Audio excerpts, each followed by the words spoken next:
Donc, vous présentez, donc c'est la conférence Sous la Lune, dans les entrepôts abandonnés, les enfants dorment, les capitaines des sables et les réformes urbaines à Salvador au début du XXe siècle. C'est une conférence qui inaugure un séminaire, on pourrait dire, enfin une journée d'études qu'on fait demain sur la ville, l'enfant, le jeu, expérience benjaminienne, qui est un projet qu'on a entre plusieurs écoles.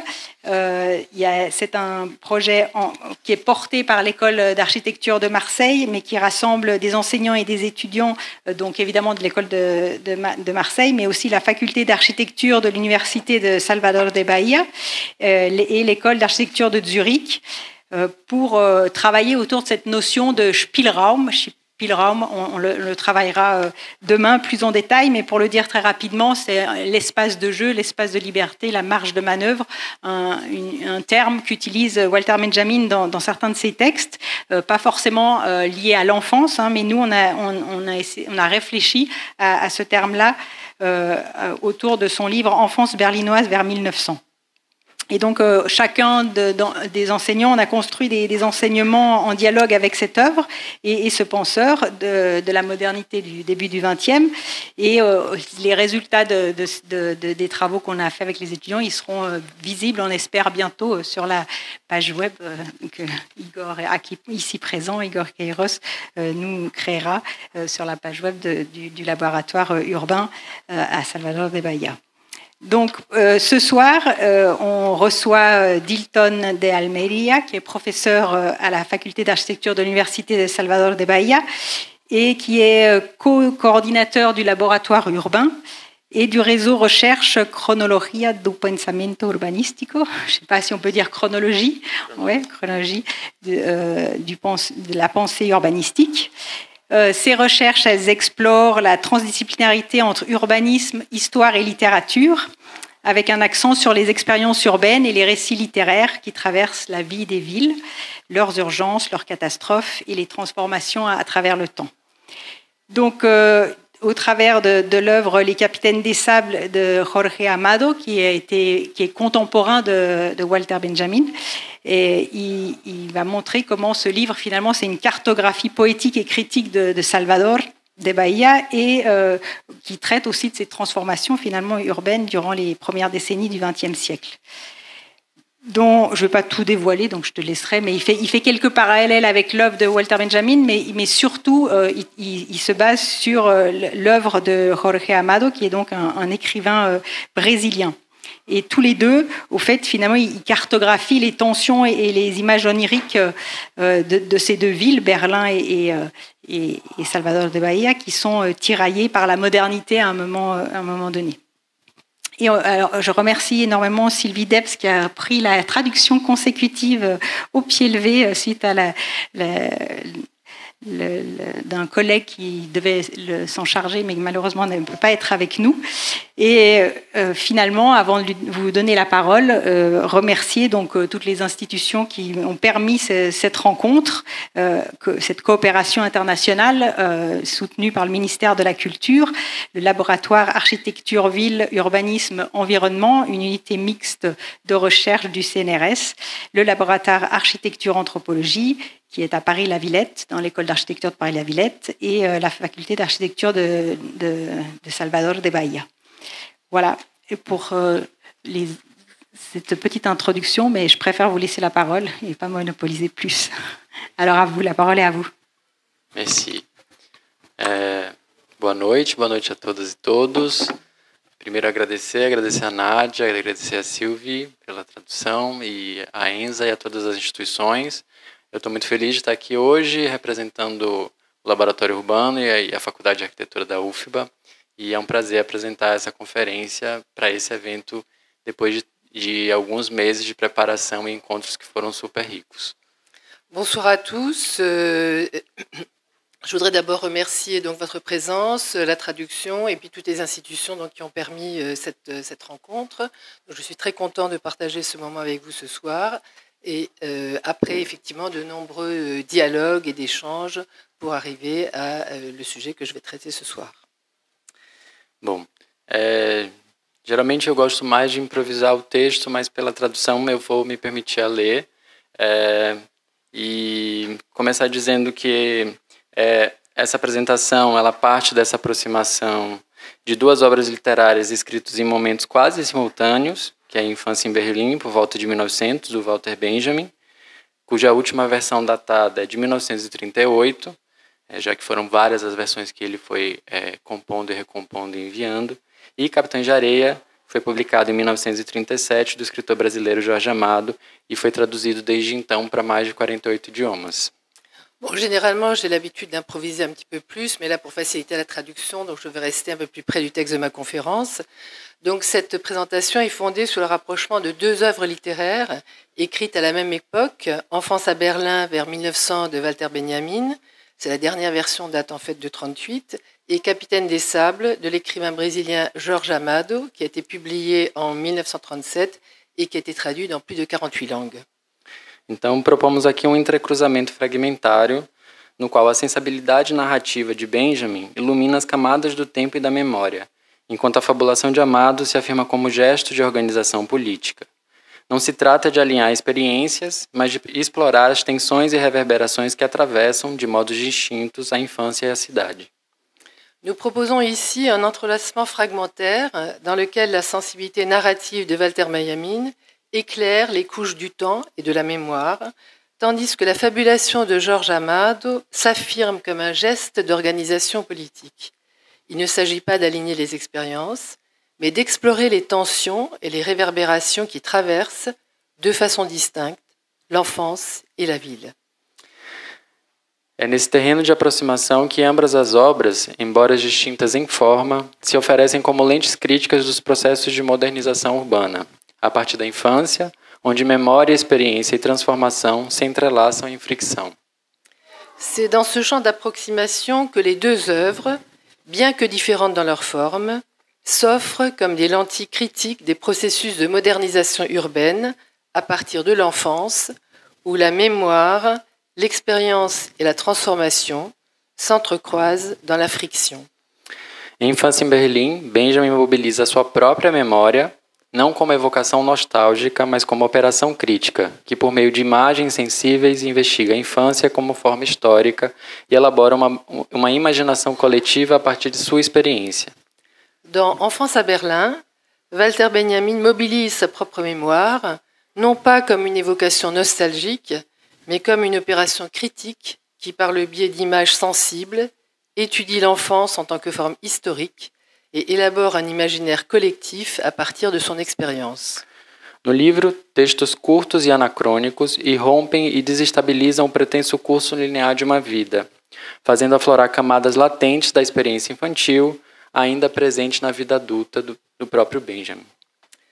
Dans le livre, de courts textes anachroniques font irruption et déstabilisent le cours supposé linéaire d'une vie, faisant ressortir des couches latentes de l'expérience de l'enfance qui sont encore présentes dans la vie adulte. A infância em Benjamin é a atenção tateante. Não é vestígio de um passado superado, mas modo de percepção que desestabiliza o presente. Peter Zonde observa que se trata de escutar os vestígios do porvir, mais do que rememorar um tempo perdido, como em Marcel Proust. L'enfance, chez Walter Benjamin, est une attention tâtonnante. Elle n'est pas un vestige d'un passé surmonté, mais un mode de perception qui déstabilise le présent. Peter Zonde fait remarquer qu'il s'agit d'écouter les traces de l'avenir plutôt que de se souvenir d'un temps perdu, comme chez Marcel Proust. George Ott nota que Benjamin constrói a partir do texto uma topografia nada idílica, em que a criança é simultaneamente caçadora e presa, dissolvendo-se nos objetos técnicos, animais e afetos da cidade que tateia por apreender. Georg Ott note que Benjamin construit à partir du texte une topographie qui n'a rien d'idyllique, dans laquelle l'enfant est à la fois chasseur et proie, se dissolvant dans les objets techniques, les animaux et les affects de la ville qu'il cherche à appréhender. Os corredores escuros, esconderijos, panoramas e objetos comuns tornam-se dispositivos sensoriais que tensionam o corpo e a cidade, cada vez mais homogeneizada e tecnificada. Les couloirs sombres, les cachettes, les panoramas et les objets communs deviennent des dispositifs sensoriels qui mettent en tension le corps et la ville, toujours de plus en plus homogénéisés et technicisés. Essa postura, porém, não se restringe ao privado, ela é política. Uma das versões de Infância em Berlim, escrita no exílio parisiense e dedicada ao seu próprio filho Stefan, é atravessada pelo contexto sombrio do avanço fascista na Europa. Cette prise de position ne se limite cependant pas à la sphère privée. Elle est politique. L'une des versions d'Enfance à Berlin, écrite durant son exil à Paris et dédiée à son fils Stéphane, est traversée par le sombre contexte de l'avancée fasciste en Europe. Nesse horizonte de ameaça, rememorar a infância torna-se uma forma de interrupção crítica. Não restaurar o que foi, mas ativar imagens latentes, quando o presente ameaça apagar os traços de uma experiência vivida. Dans cet horizon de menaces, ce souvenir de l'enfance devient une forme d'interruption critique. Non pas restaurer ce qui fut, mais activer des images latentes lorsque le présent menace d'effacer les traces de l'expérience vécue.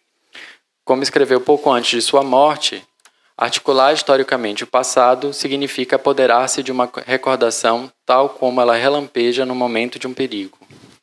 Comme il a écrit peu avant sa mort, articuler historiquement le passé signifie saisir un souvenir tel qu'il surgit au moment du danger.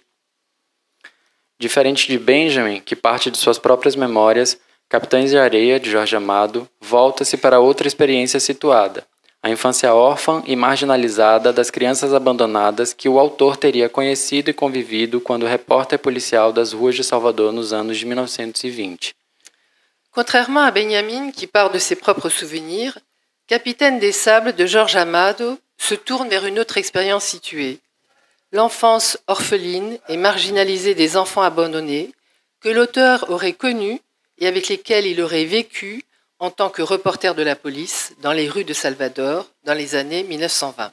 O romance nasceu dessa prática de recolha de material, como ele próprio anunciava. Escutar e observar o cotidiano, recolhendo vozes, gestos e afetos das ruas da cidade. O que distingue o jornalista do romancista é a busca por aquilo que Amado chamou de uma solidariedade absoluta, um grande amor para com a humanidade que vive nesses livros. Le roman est né de cette pratique de collecte de matériel, comme il le dit lui-même. Écouter et observer la vie quotidienne, recueillir les voix, les gestes et les affections dans les rues de la ville. Ce qui distingue le journaliste du romancier, c'est la recherche de ce qu'Amado appelle une solidarité absolue, un grand amour pour l'humanité qui vit dans ses livres. Os capitães, protagonistas do romance, formam um bando de meninos de todas as cores que não herdam a cidade, eles a tomam para si. Dormem em trapiches, assaltam bondes, dançam em festas populares e traçam uma cartografia urbana desobediente e desviante. Les capitaines, les protagonistes du roman, sont une bande de garçons de toutes les couleurs qui n'héritent pas de la ville, mais se l'approprient. Ils dorment dans les entrepôts, volent dans les tramways, dansent dans les fêtes populaires et tracent une cartographie urbaine désobéissante et déviante.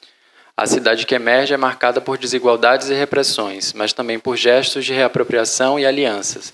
Pedro Bala, Sem Pernas, Dora, Gato e Professor encarnam cada uma à sua maneira aspectos dessa vida e dessa infância exposta à violência e inscrita num espaço de jogo tenso entre visibilidade e apagamento.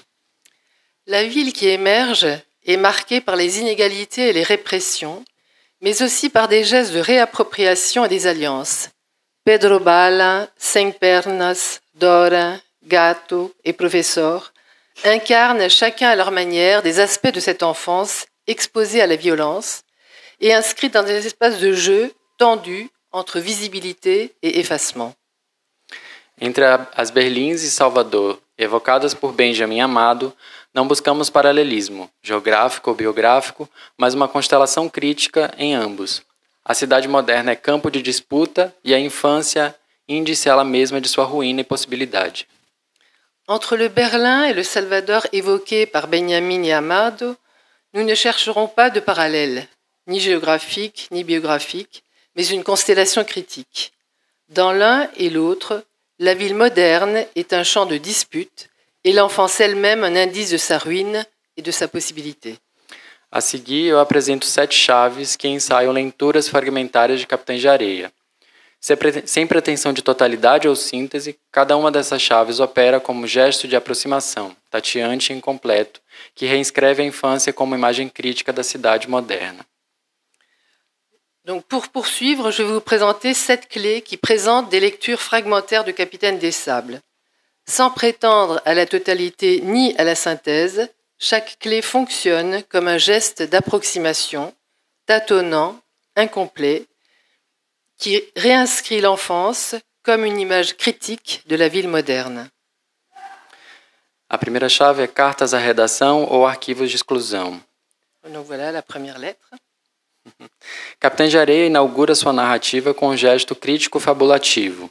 Antes de apresentar os sujeitos do seu romance, As Crianças de Rua, Jorge Amado constrói um arquivo ficcional composto por cartas à redação, bilhetes e notas jornalísticas que mimetizam a linguagem da imprensa soteropolitana da década de 1930. Capitaine des Sables ouvre son récit par un geste critique, basé sur la fable. Avant d'introduire les sujets de son roman, Les Enfants des rues, Jorge Amado construit une archive fictionnelle composée de lettres à l'éditeur, de billets et de notes journalistiques qui imitent le langage de la presse salvadorienne des années 1930. Embora inventadas, essas páginas simulam documentos reais, com datas, títulos e vozes variadas, e organizam um campo discursivo que antecede a narrativa. Nesse arquivo, as crianças não são sujeitos de fala, mas objetos de observação, julgamento e contenção. São enunciadas como ameaça urbana. Bien qu'inventées, ces pages simulent des documents réels, avec des dates, des titres et des voix différents, et organisent un champ discursif qui précède le récit. Dans ces archives, les enfants ne sont pas des sujets de discours, mais des objets d'observation, de jugement et de confinement. Ils sont énoncés comme une menace urbaine. Ao iniciar com o discurso do poder, o romance torna visível sua gramática de sujeição e a violência simbólica das instituições que classificam e condenam, entre elas a polícia, a igreja, a imprensa e o reformatório. Como observa Walter Benjamin, nunca houve um monumento da cultura que não fosse também um monumento da barbárie. En partant du discours du pouvoir, le roman rend visible sa grammaire de l'assujettissement et la violence symbolique des institutions qui classent et condamnent. Parmi elles, la police, l'Église, la presse et la maison de correction. Comme l'observe Walter Benjamin, il n'y a jamais eu de monument de la culture qui ne soit aussi un monument de la barbarie. Ainda assim, a narrativa encena fissuras. Nem todas as vozes são acusatórias. Por exemplo, uma costureira, mãe, defende os maus tratos sofridos pelo filho. Um padre questiona as práticas disciplinares do reformatório. E assim, as disputas pelos sentidos da infância urbana está lançada. Malgré cela, le récit met en scène des fissures. Toutes les voix ne sont pas accusatrices. Une couturière dénonce les mauvais traitements infligés à son fils. Un prêtre remet en question les pratiques disciplinaires des maisons de correction. La querelle sur les significations de l'enfance urbaine est lancée. É desse campo de vozes que classificam e condenam que o romance parte e é contra ele que se insinua. A literatura de Jorge Amado projeta-se assim como um contra-arquivo, que emerge precisamente dessa primeira marca de sujeição. C'est de ce champ de voix qui catégorise et condamne que part le roman, et c'est contre lui qu'il s'insinue. La littérature de Jorge Amado se projette ainsi comme une contre-archive qui émerge précisément de cette première marque d'assujettissement. A narrativa, ao se desenvolver, opera como um desarquivamento. Elabora uma fabulação crítica que recompõe as histórias íntimas, as alianças, as contradições e os sonhos dessas crianças, restituindo-lhes nomes e desejos e reescrevendo-as na potência de existir para além do discurso que buscava conter. Le récit, au fur et à mesure qu'il se développe, opère comme un désarchivage. Il crée une fabulation critique qui recompose les histoires intimes, les alliances, les contradictions et les rêves de ses enfants, en restituant leurs noms et leurs idées et en réinscrivant leur pouvoir d'exister au-delà du discours qui a cherché à les contenir. Esse gesto aproxima-se por diferença da proposta benjaminiana de escovar a história a contrapelo. Ao narrar a cidade a partir da perspectiva dos vencidos, dos esquecidos, dos meninos de rua arquivados como ameaça, Armado se insere nessa tarefa de reescrever o passado a partir de seus gestos e rastros, mesmo que fugidios. Ce geste se rapproche, par différence, de la proposition de Benjamin de brosser l'histoire à rebrousse-poil. En racontant la ville du point de vue des vaincus, des oubliés, des garçons archivés comme une menace, Jorge Amado s'inscrit dans ce travail de réécriture du passé à partir de ses gestes et de ses traces, même fugaces. O que se insinua, enquanto espectro de criminalização, se converte em Capitães de Areia, em projeto narrativo de reinscrição dos vencidos no espaço público da cidade em transformação. O que começa como caso de polícia, transforma-se em fabulação e possibilidade revolucionária. O que era discurso sobre a infância se corporifica. Ce qui est insinué comme un spectre de criminalisation devient, dans Capitaine des Sables, un projet narratif de réinscription des vaincus dans l'espace public de la ville en transformation. Ce qui a commencé comme une affaire policière devient une fable et une possibilité révolutionnaire. Ce qui était un discours sur l'enfance prend corps. O trapiche, a segunda chave. O trapiche e a imagem dialética. Passada a cartas à redação, essa é a página que abre o romance, com essa citação que eu vou ler. Donc, il présente effectivement la page d'ouverture du roman avec la citation qu'il va vous lire. Antigamente, diante do trapiche se estendia o mistério do mar-oceano. As noites diante dele eram verde escuro, quase negras, daquela cor misteriosa que é a cor do mar à noite. Hoje, a noite é alva em frente ao trapiche. É que na sua frente se estende agora o areal do cais do porto. De um lado, o mistério do mar-oceano, escuro, noturno e denso. De outro, a alvura do areal. Aterros iniciados em 1913 que ampliaram a faixa de terra firme para os novos usos do porto de Salvador.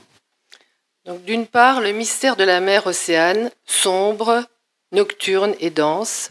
D'autre part, la blancheur du sable, des remblais commencés en 1913 qui ont étendu la bande de terre pour les nouveaux usages du port. Se o mar carrega o peso da memória, a areia promete um futuro ordenado.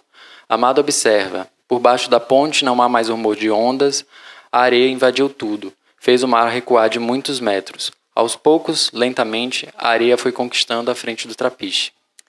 Si la mer porte le poids de la mémoire, le sable promet un avenir ordonné. Amado observe. Sous le pont, il n'y a plus de rumeurs de vagues. Le sable a tout envahi. Il a fait reculer la mer de plusieurs mètres. Petit à petit, lentement, le sable a conquis l'avant de la jetée. O areal, que avança lentamente, desconectou os antigos trapiches do mar. Privados do contato com as águas, esses edifícios de armazenagem perderam sua função portuária e, abandonados, tornaram-se sobra, restos de um sistema logístico ultrapassado. Le sable qui avance lentement a déconnecté les anciens quais de la mer. Privés de contact avec l'eau, ces bâtiments de stockage ont perdu leur fonction portuaire et abandonnés sont devenus des reliquats, les restes d'une logique dépassée. O mar, espesso e imóvel, retém registros de um passado atlântico de comércio e sujeição, cuja superação se impõe como projeto. A areia, em contraste, materializava o avanço desenvolvimentista e o espaço regularizado pelos aterros, alinhado à lógica capitalista do controle técnico e da previsibilidade espacial para um novo porto. La mer, épaisse et mobile, conserve les traces d'un passé atlantique de commerce et d'asservissement qu'il s'agit de dépasser en tant que projet. Le sable, en revanche, matérialise l'avancée du développement et l'espace régularisé par les remblais, aligné sur la logique capitaliste du contrôle technique et de la prévisibilité spatiale d'un nouveau port. Somos levados assim ao choque de dois regimes temporais. A modernização encobre não apenas a água, mas também as histórias ali sedimentadas. A cidade que se deseja limpa e eficiente se ergue sobre um apagamento. A brancura do cais soterra o que lhe deu origem. Nous sommes ainsi conduits à l'affrontement des deux régimes temporels.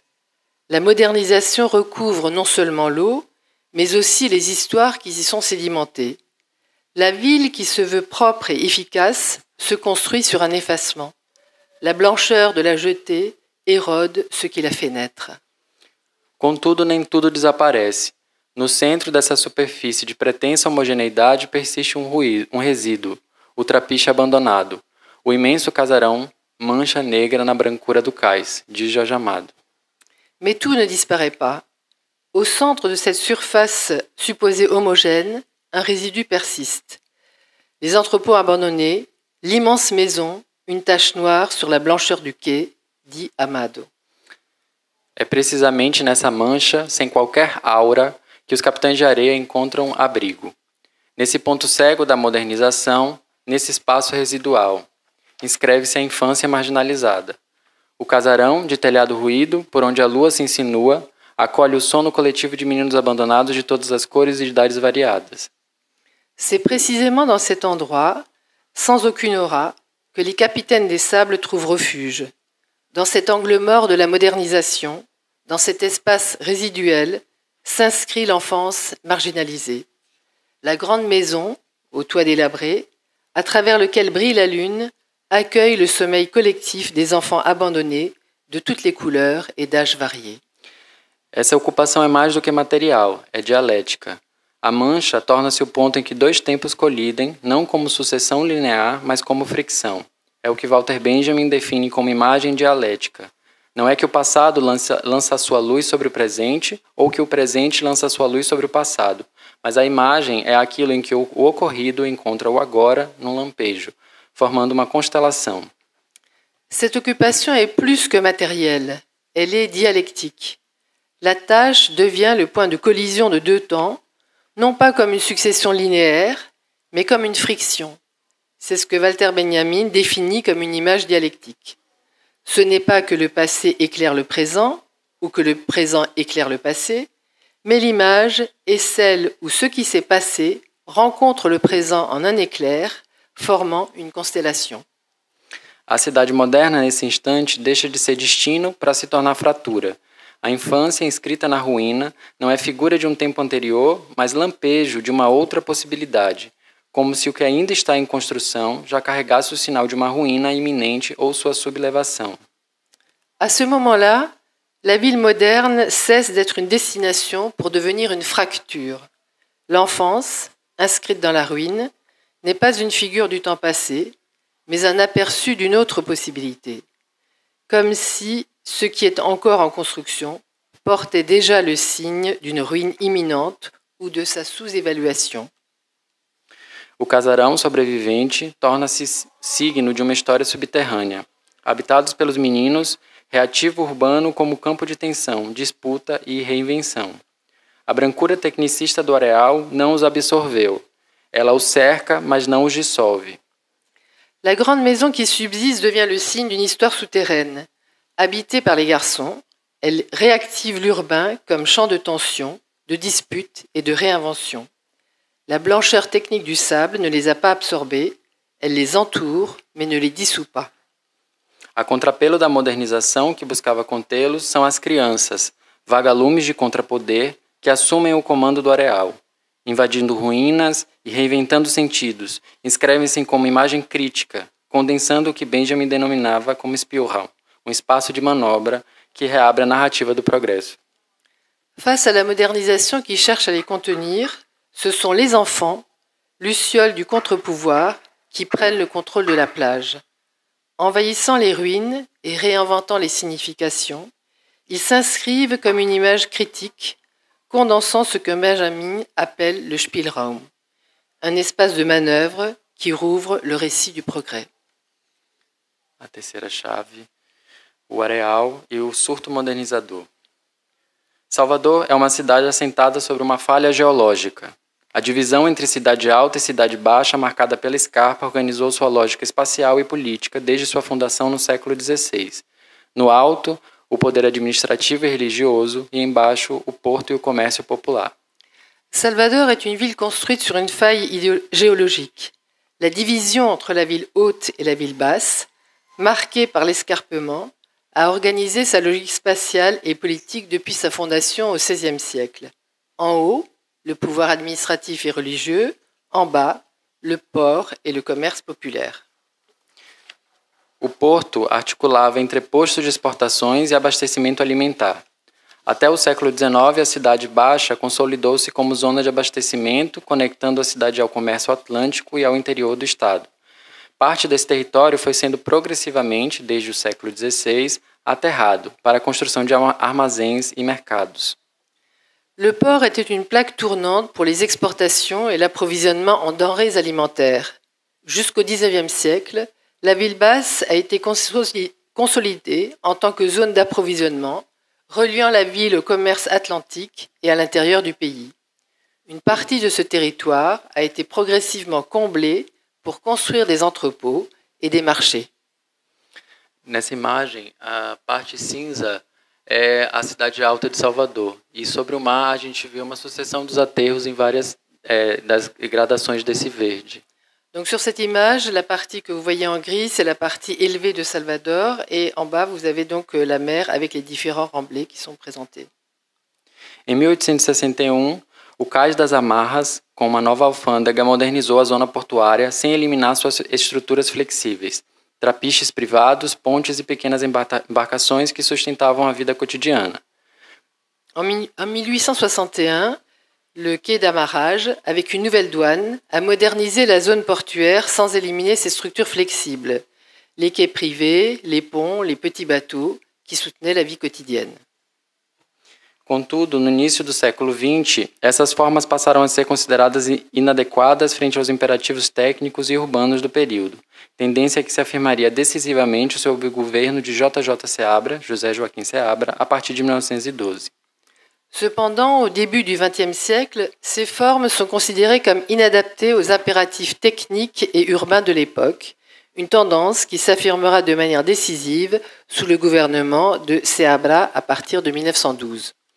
Sem formular um plano único, suas reformas, oficialmente chamadas de melhoramentos, operaram como intervenções fragmentadas voltadas à monumentalização e o enobrecimento da cidade, tanto da cidade alta como do seu porto. Sans formuler de plan unique, ces réformes, officiellement appelées améliorations, ont fonctionné comme des interventions fragmentées visant à la monumentalisation et à l'ennoblissement de la ville, tant de la partie haute que du port. A reforma do porto e a abertura de avenidas reconfiguram profundamente o tecido urbano e visavam afirmar uma nova ordem urbana para as elites. Por trás da eficiência técnica, escondiam-se deslocamentos, apagamentos e zonas de latência. Le remodelage du port et l'ouverture d'avenues reconfigurent profondément le tissu urbain et visent à affirmer un nouvel ordre urbain pour les élites. Derrière l'efficacité technique se cachent des déplacements, des effacements et des zones de latence. A construção de um cais monumental, inaugurado a partir de 1913, rompe com a lógica portuária anterior, afastando a cidade do mar e instaurando uma nova racionalidade espacial para o porto.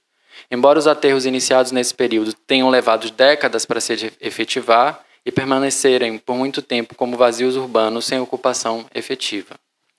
La construction d'une jetée monumentale, inaugurée en 1913, rompt avec la logique portuaire antérieure, éloignant la ville de la mer et établissant une nouvelle rationalité spatiale pour le port, même si les remblais initiés durant cette période mettent des décennies à être achevés et restent, pendant longtemps, des vides urbains sans occupation effective.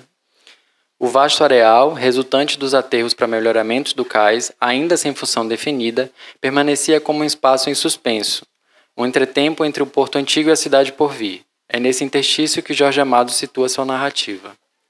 L'immense tas de sable issu des remblais pour améliorer la jetée, encore sans fonction définie, restait comme un espace suspendu, une parenthèse entre le vieux port et la ville à venir.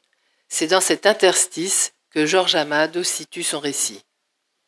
A quarta chave, rugosidade, opacidade, tática. Para o geógrafo Milton Santos, o espaço urbano é sempre composto por heterogeneidades. Em A Natureza do Espaço, ele nomeou como rugosidades as formas herdadas de tempos passados que persistem no presente, mesmo sob forte pressão de apagamento. Pour le géographe Milton Santos, l'espace urbain est toujours composé d'hétérogénéité. Dans la nature de l'espace, il nomme rugosité les formes héritées du passé qui persistent dans le présent urbain, même sous une forte pression d'effacement. Chamamos rugosidade ao que fica do passado como forma, espaço construído, paisagem, restos dos tipos de capital utilizados e suas combinações técnicas e sociais com o trabalho. Vous avez lu la traduction en même temps sur les slides. A cidade, longe de ser um campo homogêneo e plenamente funcional, é para Santos uma formação densa, onde camadas de diferentes temporalidades e técnicas se acumulam e se sobrepõem. La ville, loin d'être un champ homogène et pleinement fonctionnel, est, pour Santos, une formation dense où s'accumulent et se superposent des couches de temporalité et de techniques différentes. Sob essa chave, o trapiche descrito por Jorge Amado é uma rugosidade, fragmento portuário de um tempo anterior à modernização, que resiste à supressão e é reocupado por aqueles que a cidade tentou expulsar, os capitães órfãos.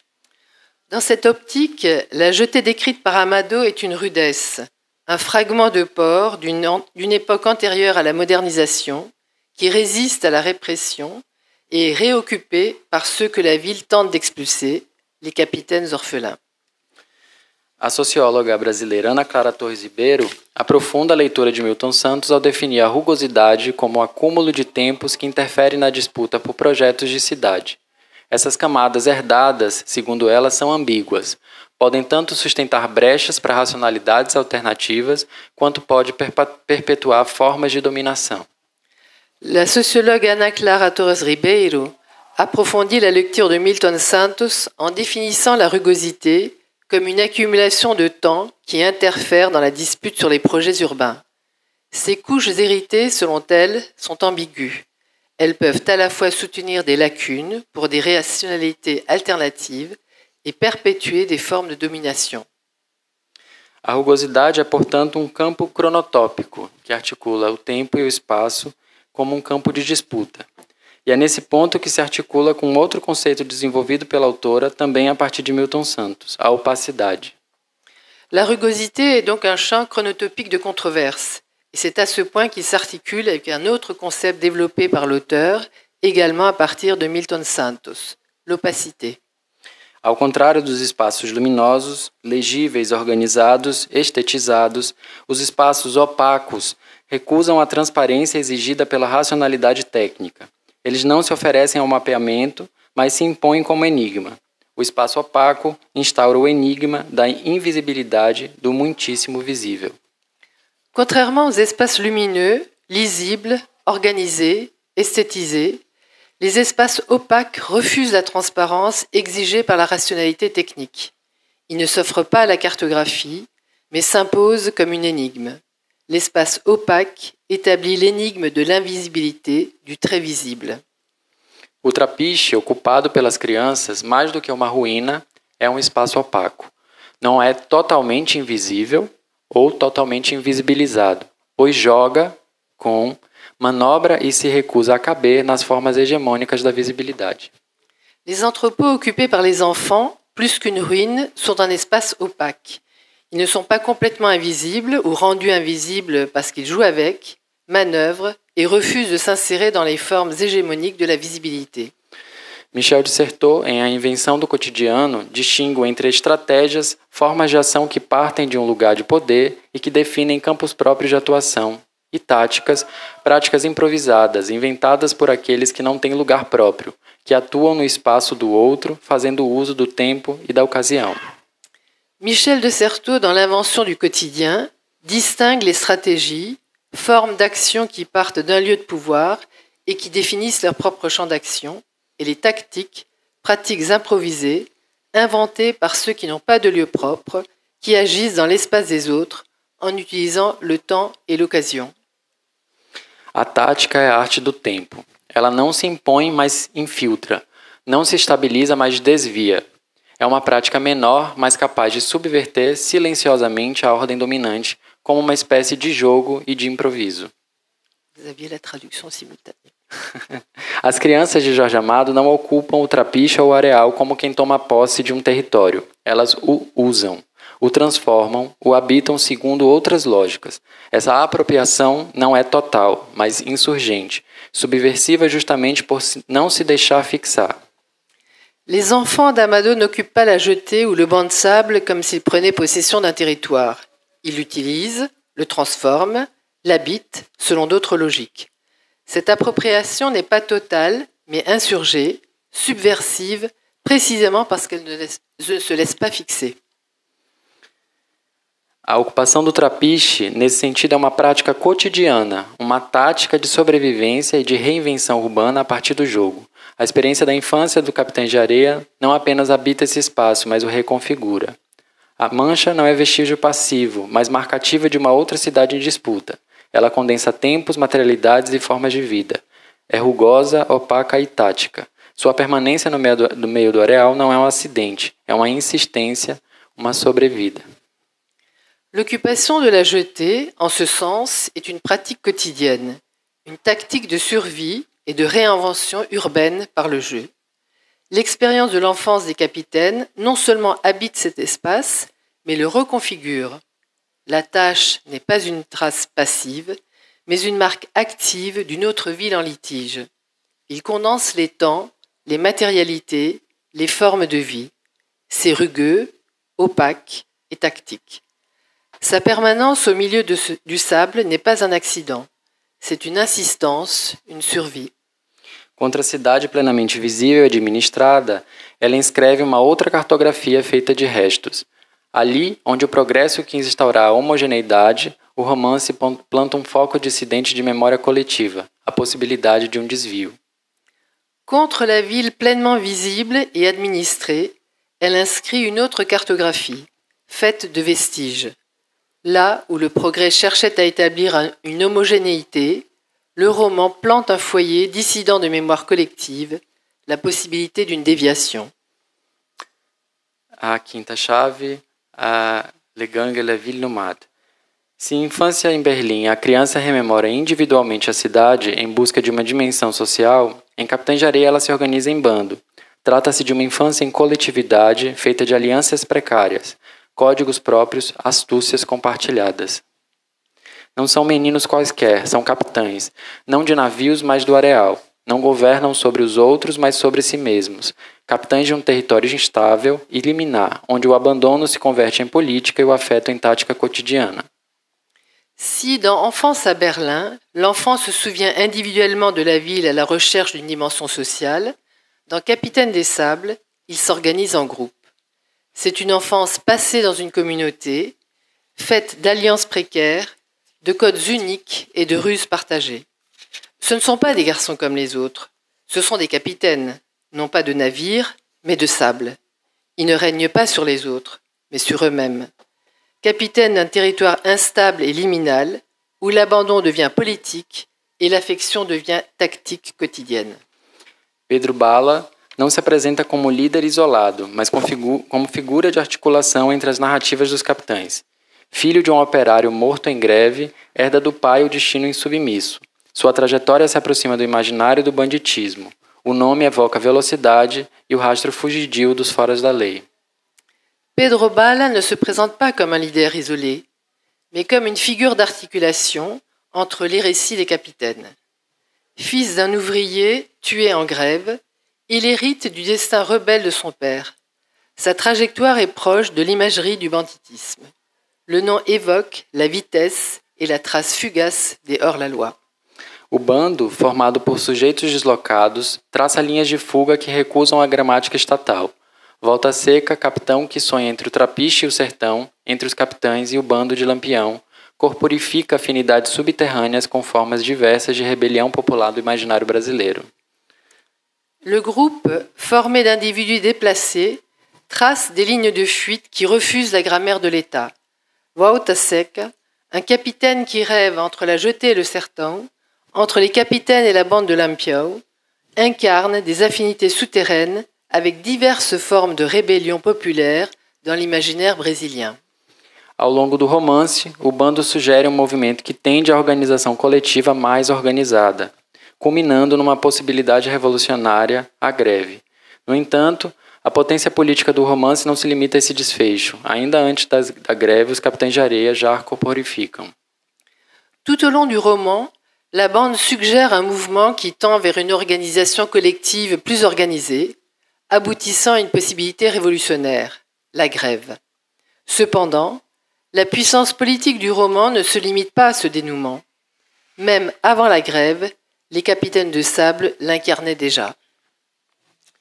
O conceito de sujeito corporificado de direitos, proposto por Ana Clara Torres Ribeiro, oferece uma via interpretativa para compreender essa dimensão política.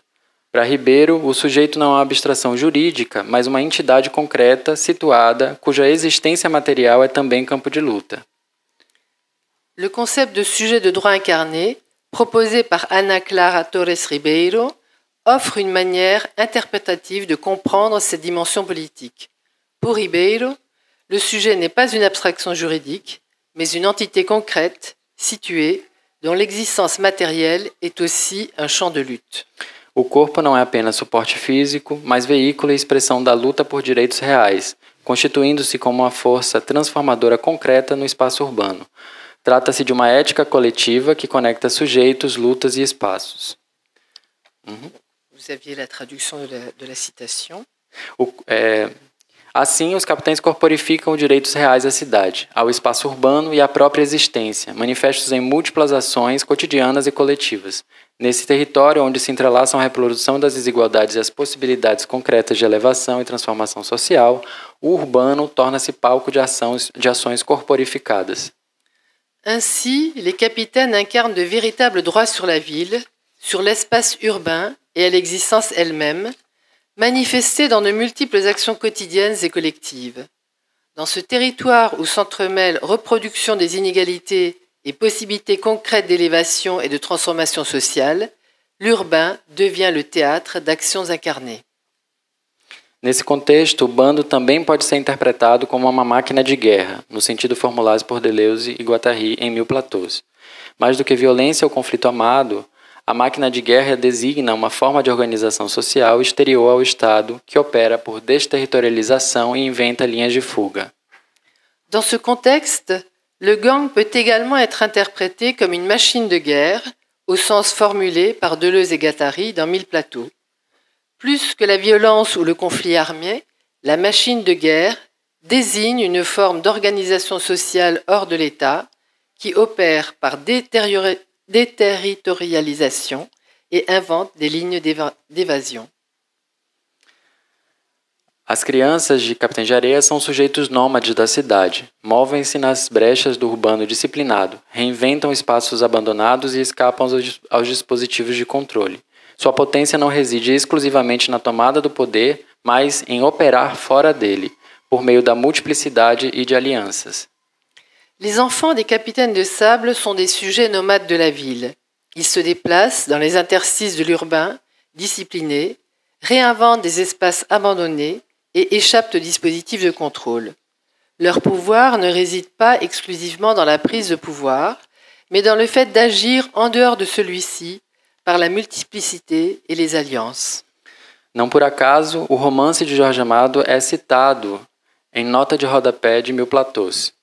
Deleuze e Guattari observam em Capitães de Areia uma fabulação política que dialoga com a tese de Pierre Clastres.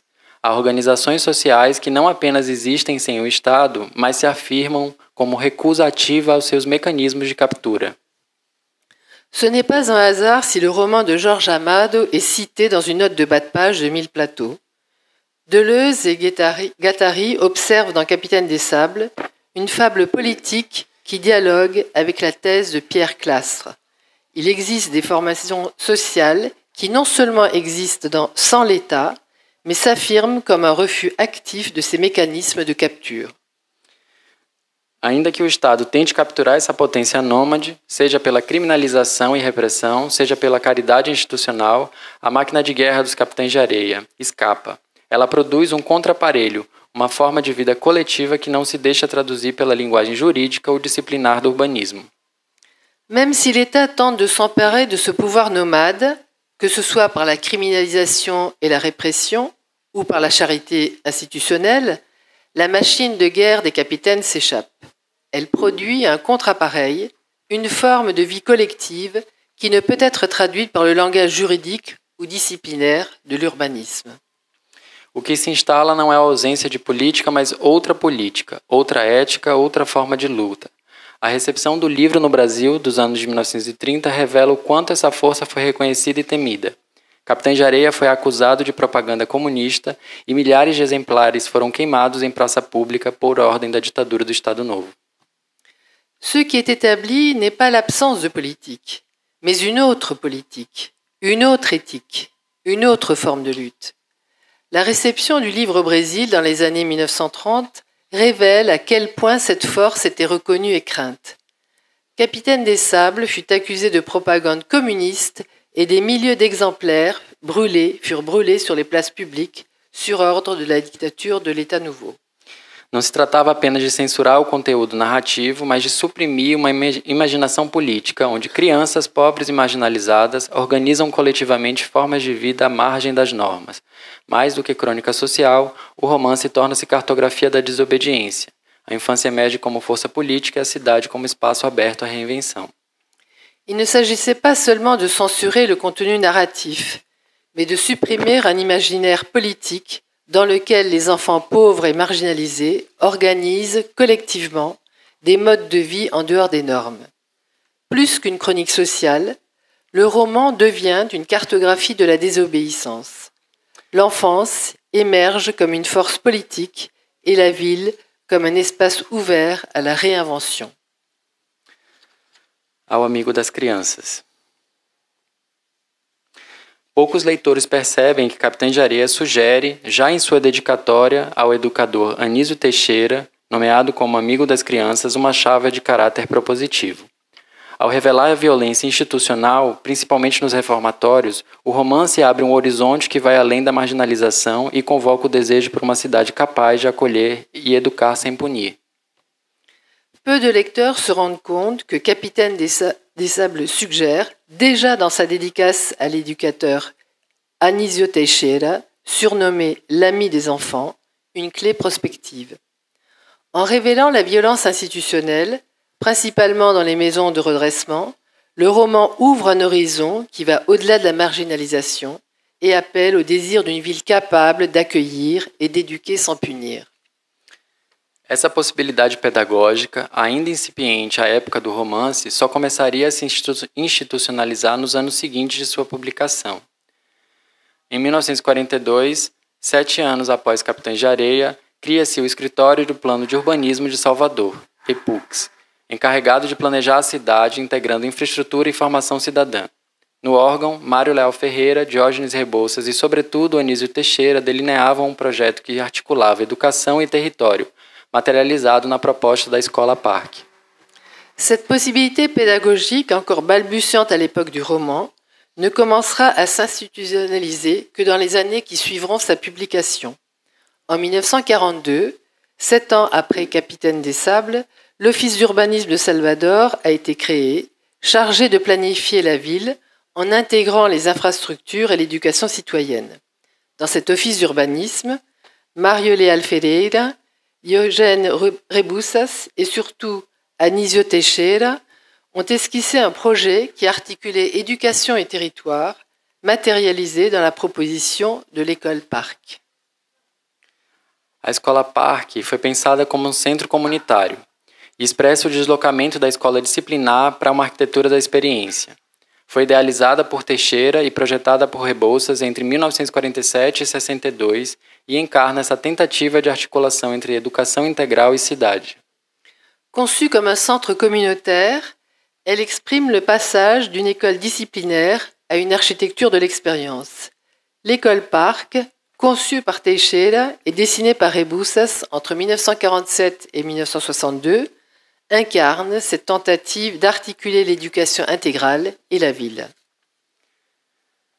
Mas, como observa Chahin, visto que o aprendizado nesses lugares de educação deveria acontecer por meio da experiência de situações vinculadas ao cotidiano dos estudantes, não caberia que suas estruturações espaciais fossem concebidas a partir do ideário panóptico, controlador e regrado.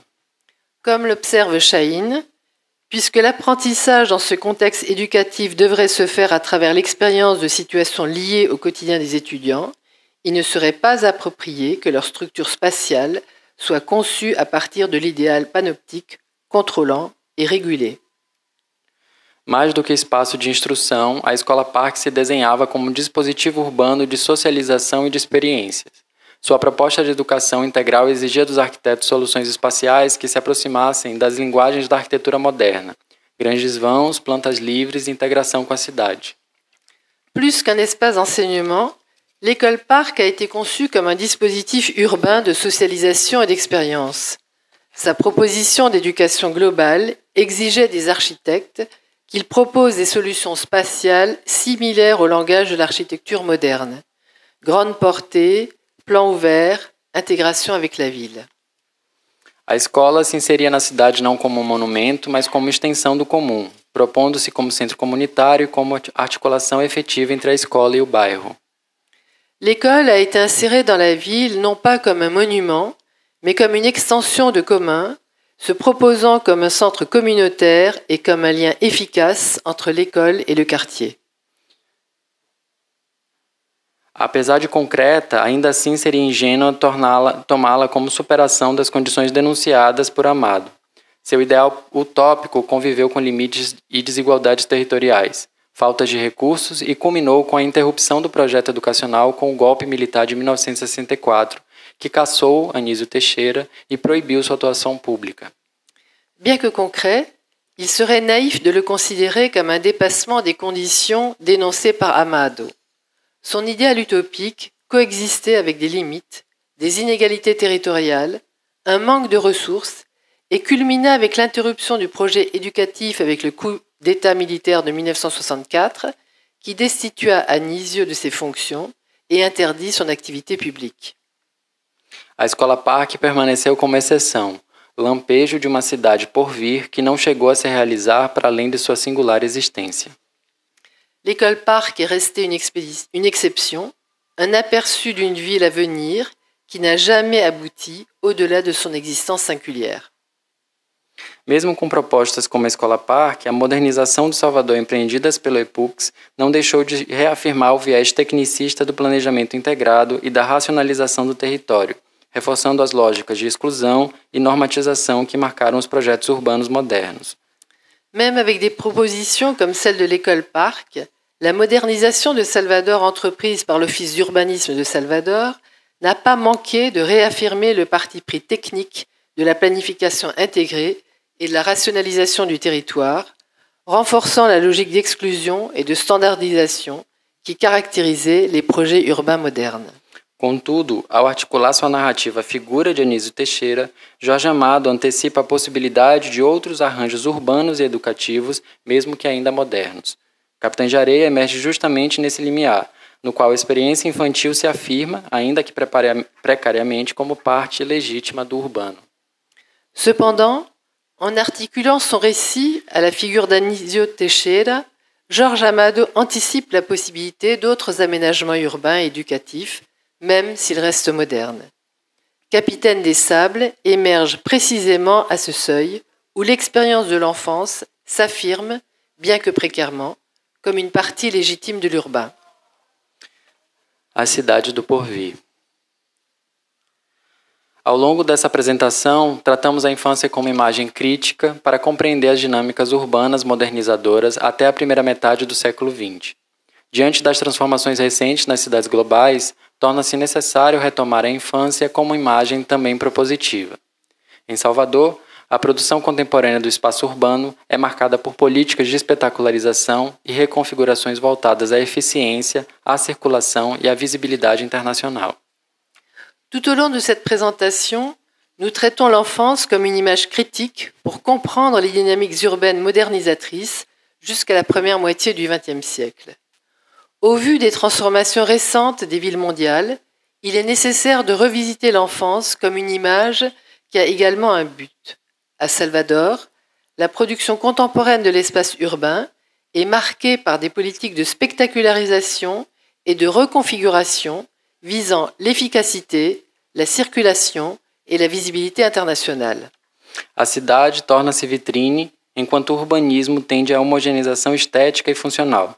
Nesse campo é crucial observar como as crianças continuam a se inscrever em espaços não planejados para elas.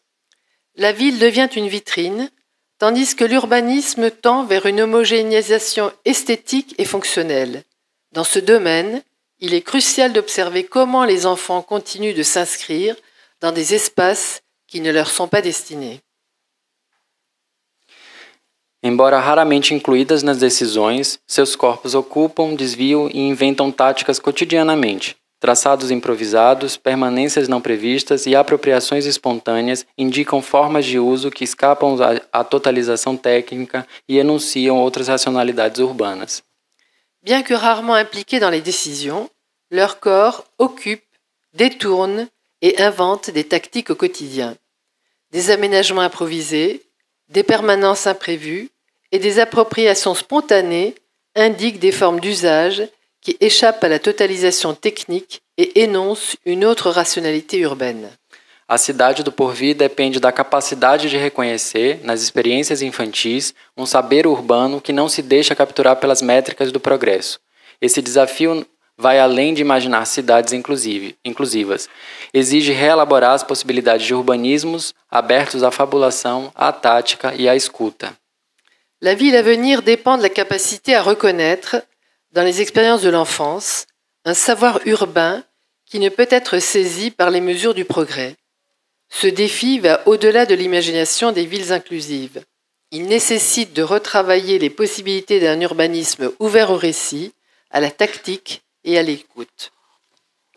Nesse sentido, Walter Benjamin e Jorge Amado podem oferecer pistas potentes.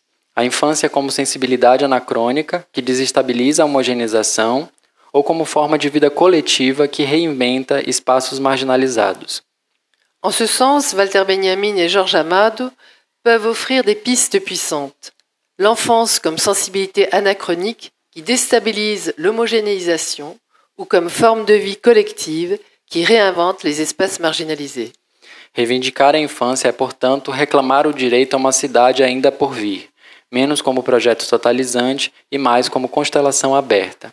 É nesse espaço descontínuo e feito de gestos menores que experiências nômades já redesenham o urbano, insinuando outras cartografias possíveis, ali onde o cotidiano faz escapar, faz desviar e continua a inventar. Revendiquer l'enfance, c'est donc revendiquer le droit à une ville à venir, moins comme un projet totalisant que comme une constellation ouverte. C'est dans cet espace discontinu, fait de gestes plus petits que les expériences nomades, redessine déjà l'urbain, suggérant d'autres cartographies possibles, là où le quotidien nous fait échapper, nous détourne et continue d'inventer. Merci.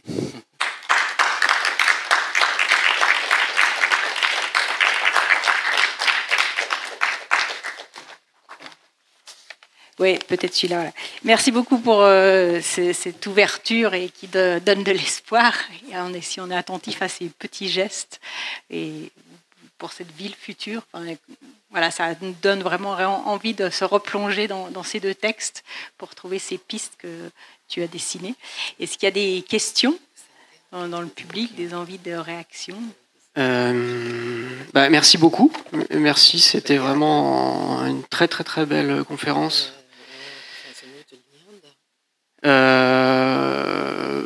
J'ai habituellement un peu du mal à réagir comme ça ou à formuler des questions immédiatement après une conférence, mais un peu pas aussi parce que on vous accueille, j'ai envie de réagir immédiatement comme ça.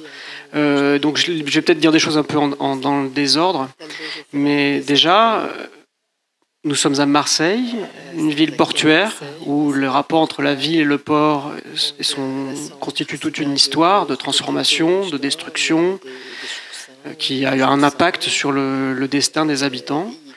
Et donc cette présentation de l'histoire du port de Salvador de Bahia et la place que les enfants ont tenue dans cette histoire est très parlante. Et ça serait intéressant de vous répondre du point de vue de Marseille. Bon. Et ça, c'est un travail que moi j'ai fait avec Christine Breton, qui fera une promenade demain, à partir du livre que nous avons écrit sur les séjours de Walter Benjamin à Marseille.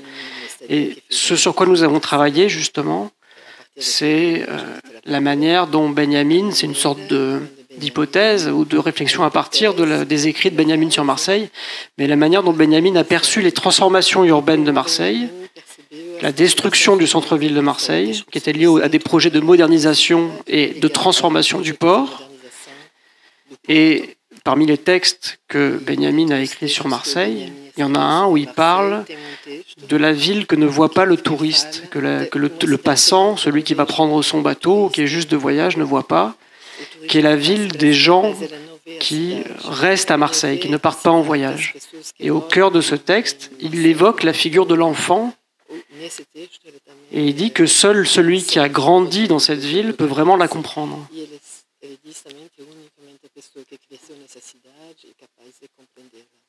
Il dit, de mémoire, pour connaître la tristesse de villes aussi glorieusement rayonnantes,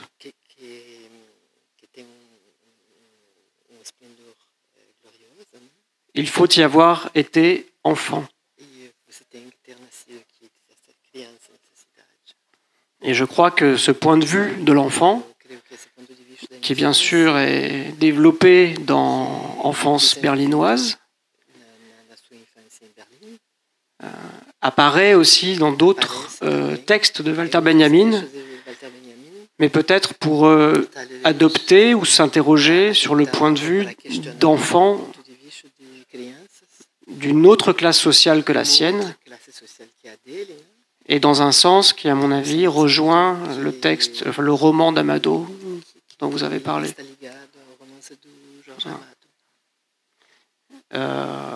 Autre chose, je suis très heureux que vous ayez cité Michel de Certeau et la notion de tactique. Parce que je crois que l'invention du quotidien est un texte qui permet vraiment de lire et de comprendre les textes de Walter Benjamin. Et parfois, c'est bien de faire des liens entre Benjamin et d'autres penseurs, parce que souvent, on lit Benjamin tout seul. En tout cas, en France, les spécialistes de Benjamin sont souvent des gens qui ne lisent que Walter Benjamin. Je caricature un peu.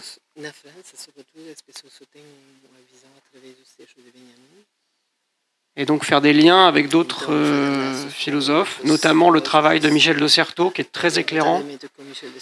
Je trouve ça très juste.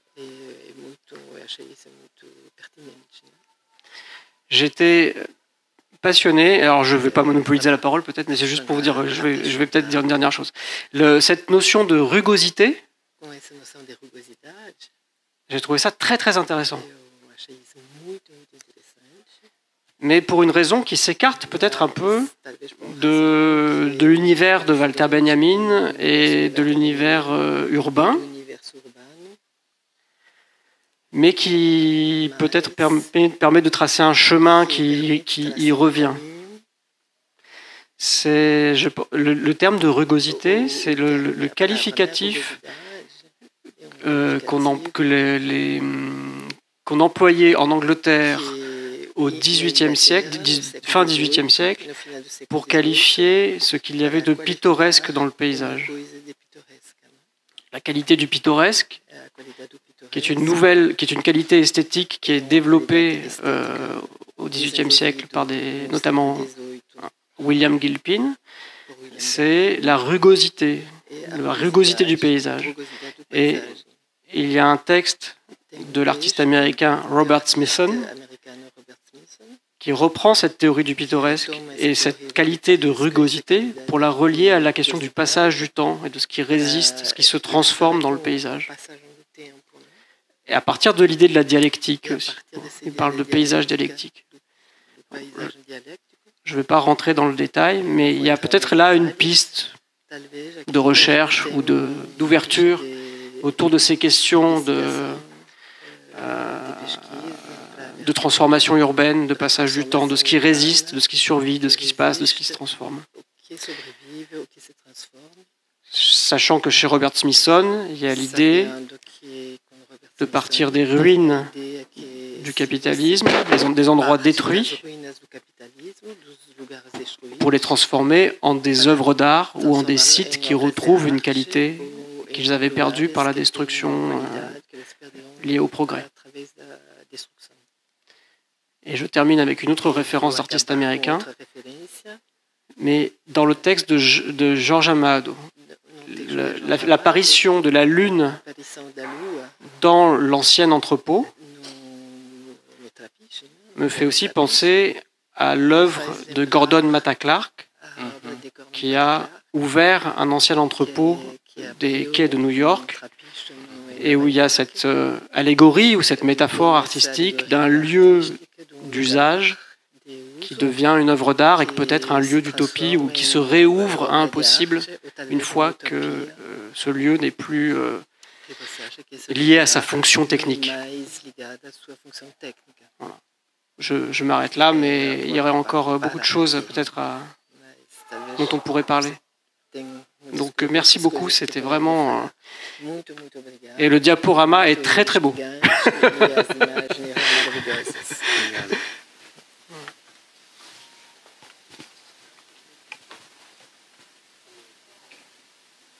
Eu posso responder.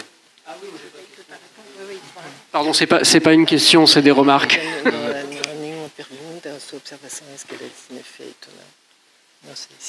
Est-ce qu'il y a envie d'autres réactions? C'est vrai que... Merci beaucoup pour toutes ces suggestions. Et moi, je ne suis pas habituée non plus à réagir aux conférences, mais je les trouvais très intéressantes. Et je me demandais aussi s'il y a du lien avec l'approche de Jorge Amado, avec tout ce qui est la pédagogie anarchiste, notamment sud-américaine, à Freire et à Illich, ou bien cette pédagogie des matrices plutôt britanniques, type comme Colin Ward, et l'approche de l'enfant à la ville. Et si ça rentre en relation d'une quelque manière avec cette interprétation et les clés que vous avez données et explicitées. Je suis très synthétique.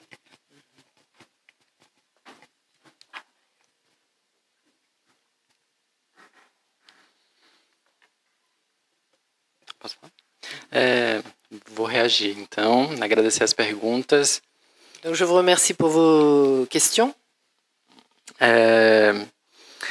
Primeiro, elogiar a forma como a Silvana concatenou várias relações entre referências e dizer que eu não sou um especialista em Walter Benjamin, mas a leitura de Benjamin aclara outras leituras e colocando-as lado a lado, a gente consegue entender um pouco mais.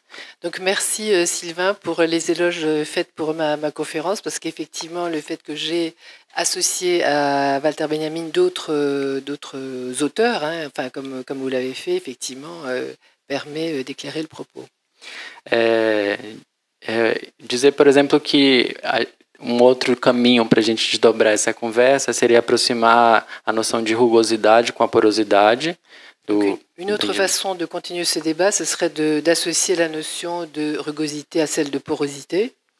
E dizer que a noção de rugosidade, para mim, é extremamente benjaminiana porque fala dessa heterocronia, né, dessa sobreposição de vários tempos, que era algo que o Benjamin buscava, né? Et cette notion de rugosité, pour moi, est très benjaminienne, puisqu'elle parle effectivement de cette superposition, ces chronicités, donc, que Benjamin aimait beaucoup. Dizer também que Michel Certeau foi a Salvador e, na Invenção do Cotidiano, ele narra uma experiência em Nova York, vendo a cidade de cima, e ele contrapõe essa experiência nas ruas de Salvador. Então, a gente entende que um pouco do desenvolvimento da ideia das táticas tem a ver um pouco com essa experiência baiana. Je voudrais aussi rappeler que Michel Certeau est venu à Salvador, donc alors qu'il venait effectivement de New York, et le fait d'avoir vécu effectivement les deux niveaux de la ville, je pense que ça se ressent effectivement dans le livre, enfin son expérience bayanaise se retrouve dans son livre.